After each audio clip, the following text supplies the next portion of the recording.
Welcome back. Thanks for joining me for our shared reading for Tuesday, May the 12th. Our passage today is the same one we did use yesterday about physical and chemical changes, but we'll be doing and going over the second part of the questions for this passage. So if you want to get your passage ready, I will share mine and we can get started. All right, here we are. The conservation of matter during physical and chemical changes by the National Geographic Society. Atoms are similar to building blocks. They are the tiny pieces that make up all matter. Atoms can join together with other atoms. When they do, they form molecules. The atoms that were in a dinosaur millions of years ago may be inside you today. Same goes for atoms from a star billions of years before that. Matter makes up everything we see.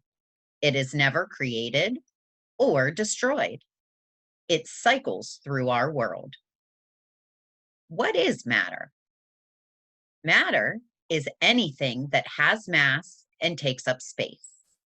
It includes molecules, atoms, and fundamental particles. It also includes any substance containing these particles. Matter can change form. Still, through it all, matter is conserved. That is, the same amount of matter exists before and after the change. None is created or destroyed. This concept is called the law of conservation of mass. In a physical change, a substance's physical properties may change. However, its chemical makeup does not. Consider water, for example. Water is made up of 2 hydrogen atoms and 1 oxygen atom. Water is the only substance on Earth that exists naturally in 3 states. These are solid, liquid, and gas. To change between these states, water must have physical changes. When water freezes, it becomes hard. It is less dense. Still, water's chemical properties remain constant.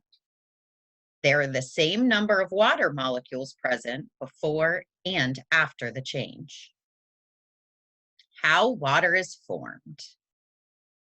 To form water, however, chemicals must change in hydrogen and oxygen atoms. First, bonds between atoms must break or form. This changes the chemical properties of the substances involved. Both hydrogen and oxygen exist naturally in pairs. These are H2 and O2 respectively. In the right conditions, these bonds will break. The atoms will join to form H2O, water. Chemists write out this chemical reaction as 2H2 plus O2 yields 2H2O. This equation says that it takes 2 molecules of hydrogen and 1 molecule of oxygen to form 2 molecules of water. And you notice you see this diagram or image right here, that's showing what the water molecules look like. Okay, where were we?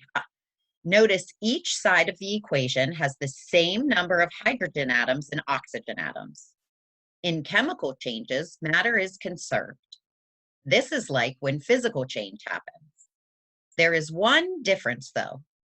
The substance before and after the change have different physical and chemical properties. At standard temperature and pressure, hydrogen and oxygen are gases. Meanwhile, water is a liquid. It is colorless and has no smell. Nature is always changing. Many chemical and physical changes are happening all at once in nature. Matter is conserved in each and every one. Consider a stream flowing through a canyon.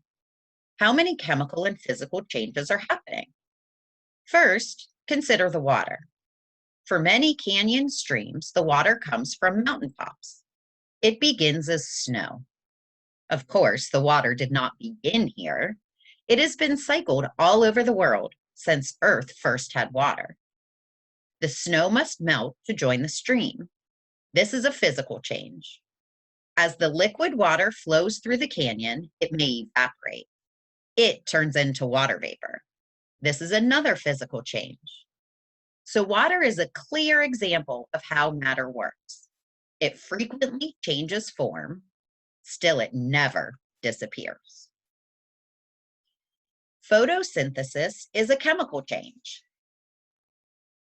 Next, consider the plants living around the stream. These organisms use photosynthesis. They turn light energy from the sun into chemical energy. This is stored in sugars. However, the light energy does not produce the atoms in those sugars. That would break the rules. It simply provides energy for a chemical change to occur. The atoms come from carbon dioxide in the air and water in the soil. Light energy allows these bonds to break and reform. Then they produce sugar and oxygen. This is shown in the chemical equation for photosynthesis, which we see right here. This equation says that 6 carbon dioxide molecules here combine with 6 water molecules together and light. And together they form a sugar molecule and 6 molecules of oxygen. So add up all the carbon, hydrogen, and oxygen atoms on either side of the equation. In total, the sums are equal. Matter is conserved in this chemical change. And we notice we have a diagram over here showing photosynthesis.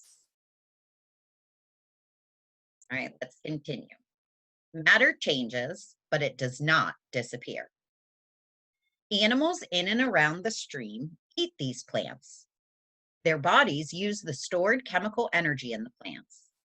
They use the nutrients in their food to make new cells. These repair and grow their bodies. The atoms for new cells must come from somewhere. Any food that enters an animal's body must either leave its body or become part of it. No atoms are destroyed or created.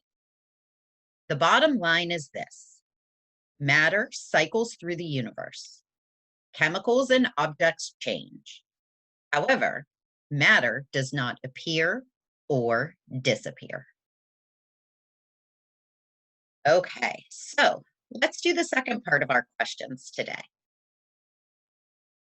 If we look at number 6, what does image 2 show about water molecules? Well, let's go back and take a quick look at that image.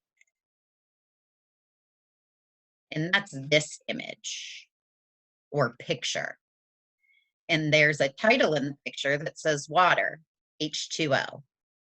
And I see that it's showing the 2 hydrogen atoms and the 1 oxygen atom. So it's showing me what those water molecules look like. So let's go back to our answer choices. Okay, so what does it show us? Does it show that water molecules can break up? Does it show how water molecules change when they freeze? Does it show what atoms make up a water molecule? Does it show the equation for making a water molecule? Yeah, I thought that one was pretty easy too. It just shows what atoms make up that water molecule. All right, number 7. Which elements does water contain? 1, hydrogen. 2, oxygen. 3, carbon. Well, we're thinking of the elements in water. And I remember from the reading and just what I know about water is that it's also known as H2O because it has 2 hydrogen 1 oxygen. Okay. So what elements does water contain? 1 only. Meaning, does it only have hydrogen? Well, if we look here, we know that's not true. 2 only. Does it only have oxygen? 1 and 2. Does it have hydrogen and oxygen?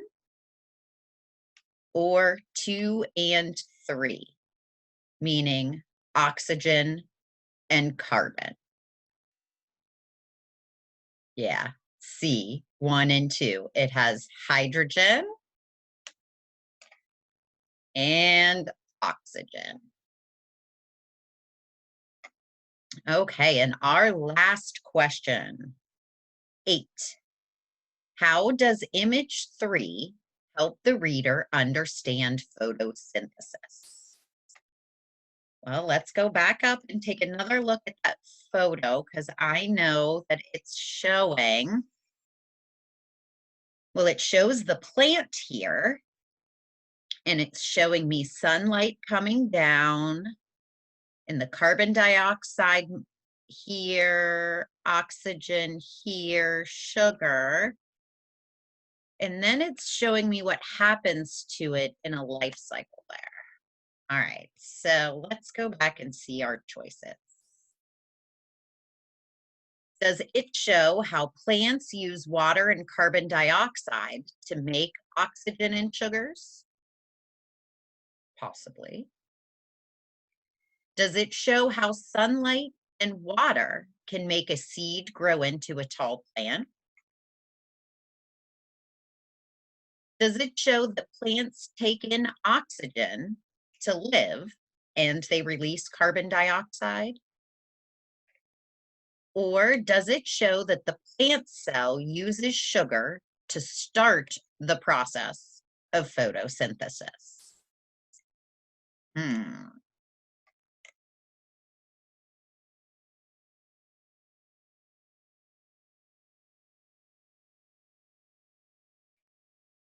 Well, I would say that because it's showing, I would say D. It is showing us photosynthesis. All right, guys, great job with that shared reading and those questions. That one was pretty in depth. I hope you learned something about chemical and physical changes. And I will see you tomorrow as we delve into our next shared reading. Enjoy your day.